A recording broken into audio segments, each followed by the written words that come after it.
Hello, and welcome to the Love Your Work Life podcast. I'm your host, Elissa Shuck. Whether you're going for that next promotion, looking for a job, or making a career pivot, I'll teach you how to navigate it all so you can have the career you want.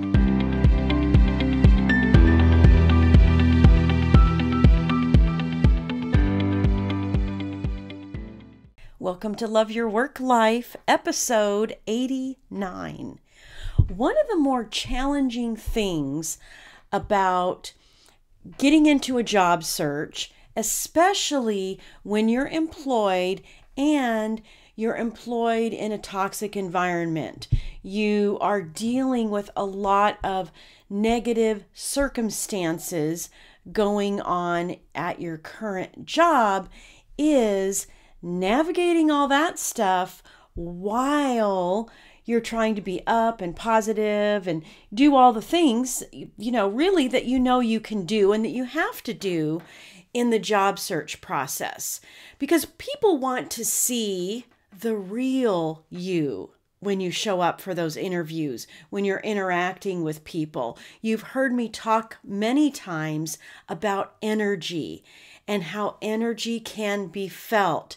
There's that experiment in an auditorium full of tuning forks that all you have to do is strike one and all the others start vibrating at the same frequency.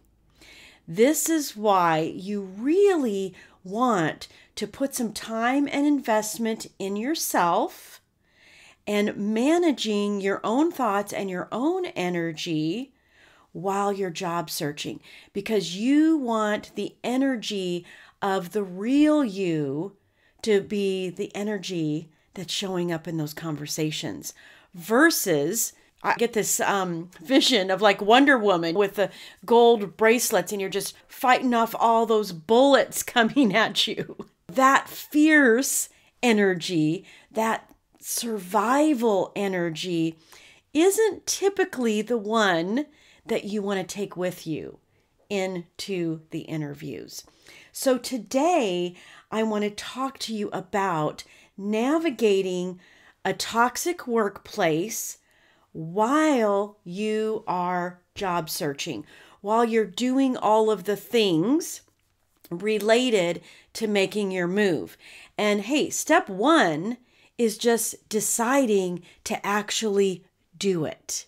I get so many people reaching out to me on LinkedIn, raising their hand, saying, I'm ready, but I'm scared. That is the conflict, my friend, to be managed. So I want to teach you how to manage it so that you are no longer bound or inhibited by the negative circumstances going on. You're not going to fix them. Let's be real. It's like moving a giant ship. Have you seen those giant ships? The little tiny rudders, right?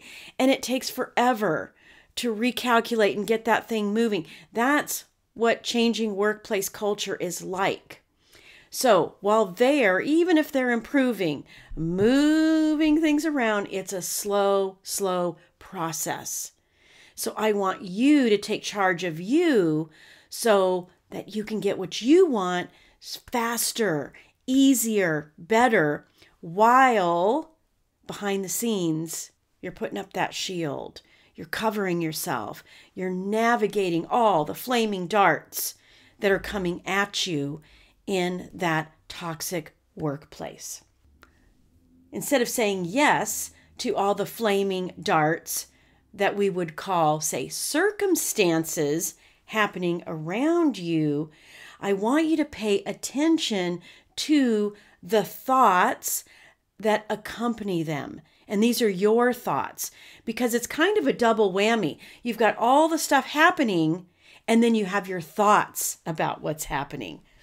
You can't control what's happening, but you can control your thoughts about what's happening, and that is where you win. Here's the process. Start with how you feel.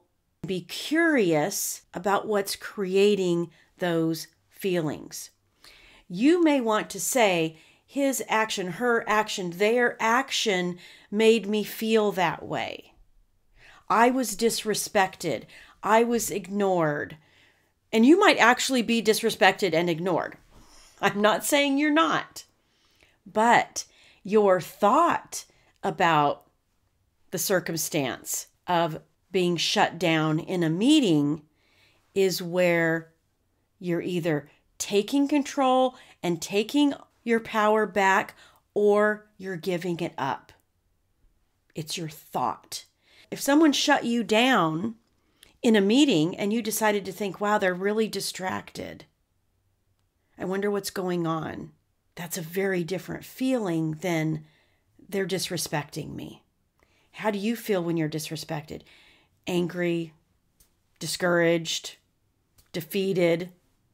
Maybe there are other ones that you feel.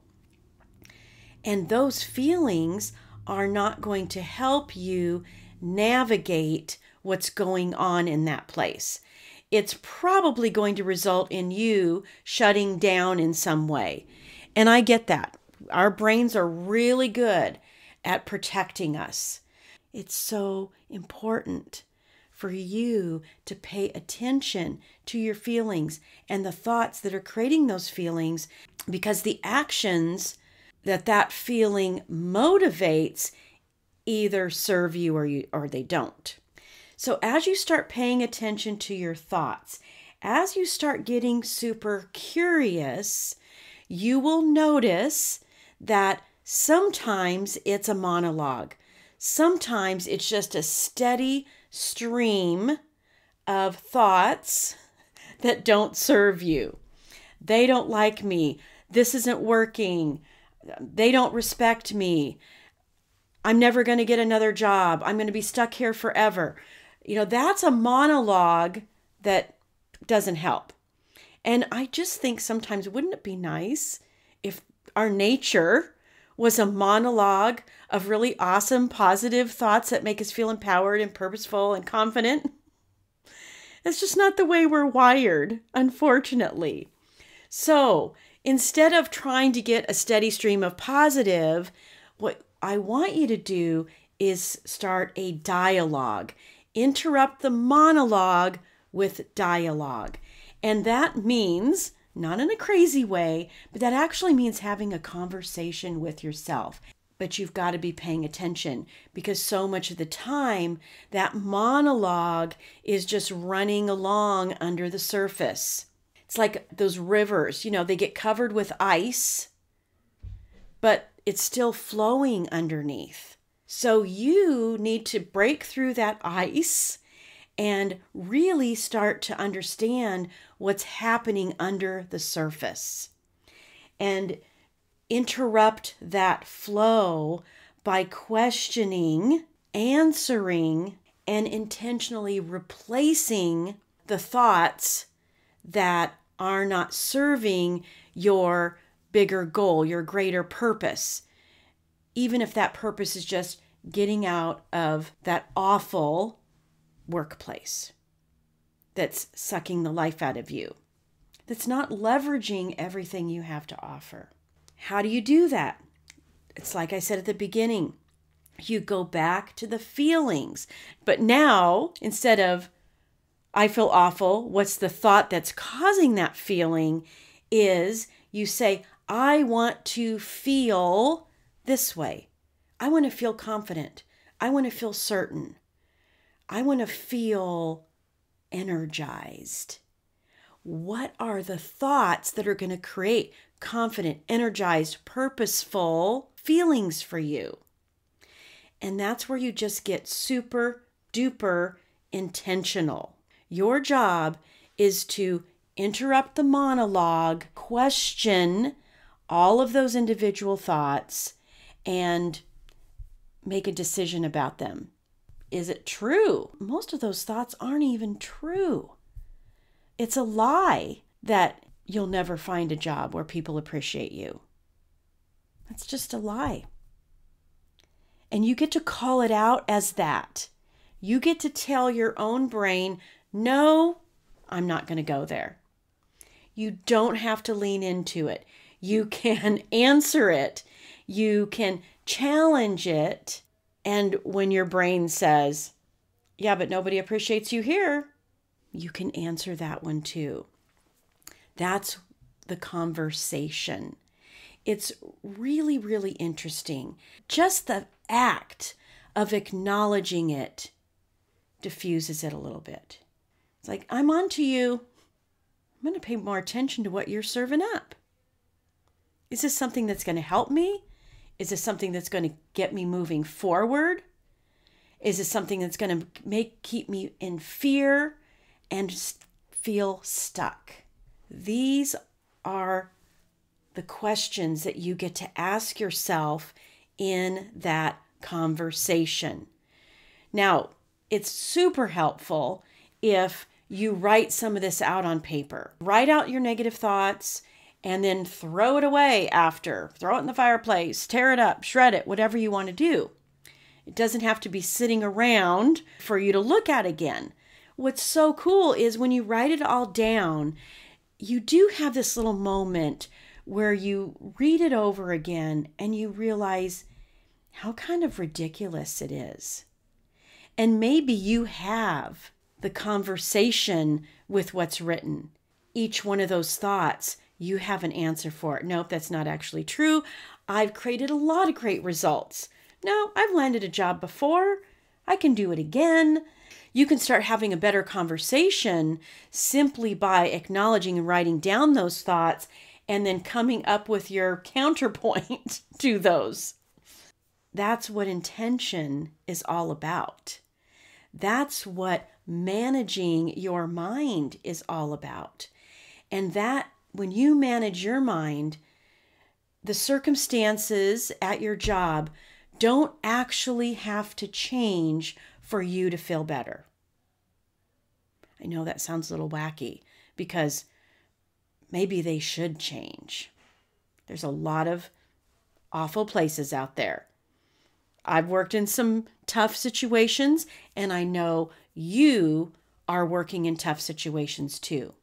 But simply the act, the habit, the process of managing your own mind will make those circumstances that you're encountering on a daily basis much more manageable.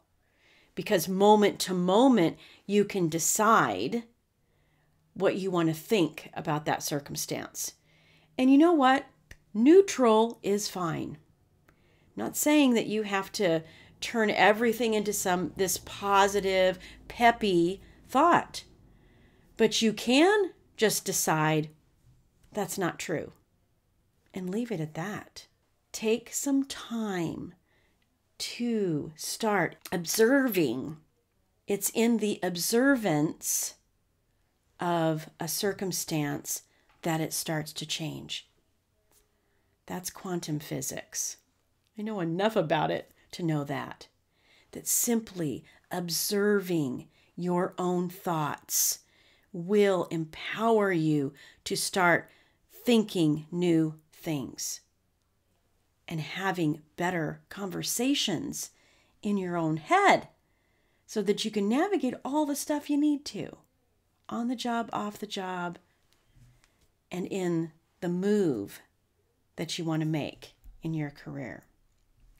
There was a time when I was in a job I really loved. It was so challenging, and it was everything I imagined it would be.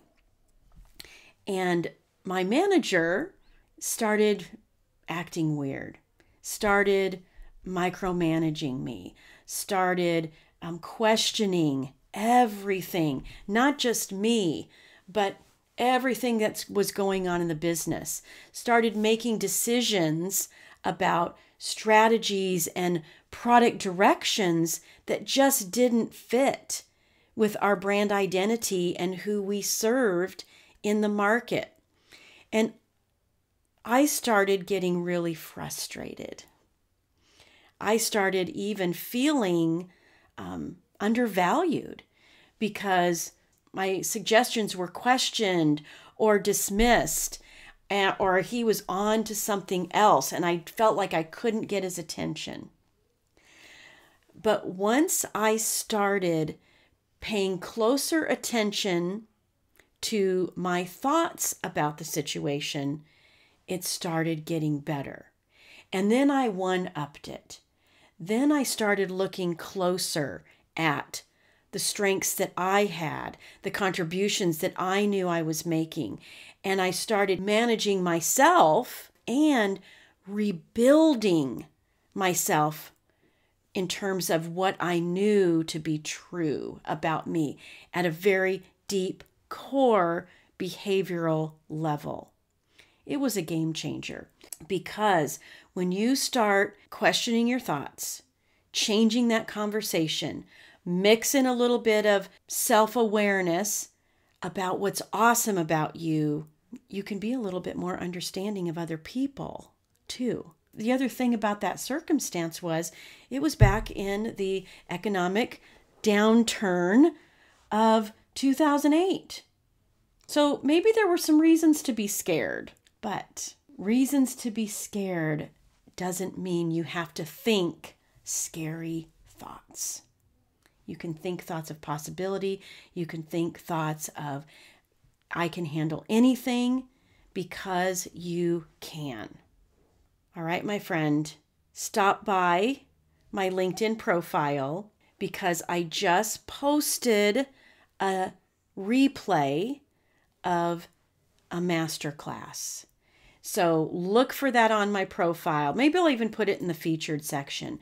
I want you to find it, and I want you to take a look at it, because there are some really great ideas in there about how you can start to rebuild your confidence, shore up what's amazing about you, and do some things that'll get you on your way to making that really important career move. The webinar is called Leave Your Toxic Job So You Can Feel Good Again. All right, until next time. If you like this podcast, I invite you to visit the Love Your Work Life website at elissashuck-careercoach.com. On the site, you'll find all the information you need to work with me one-on-one, as well as get access to my courses, Job Search Field Guide, and The Art of Stellar Interviews. I can't wait to help. I look forward to seeing you there.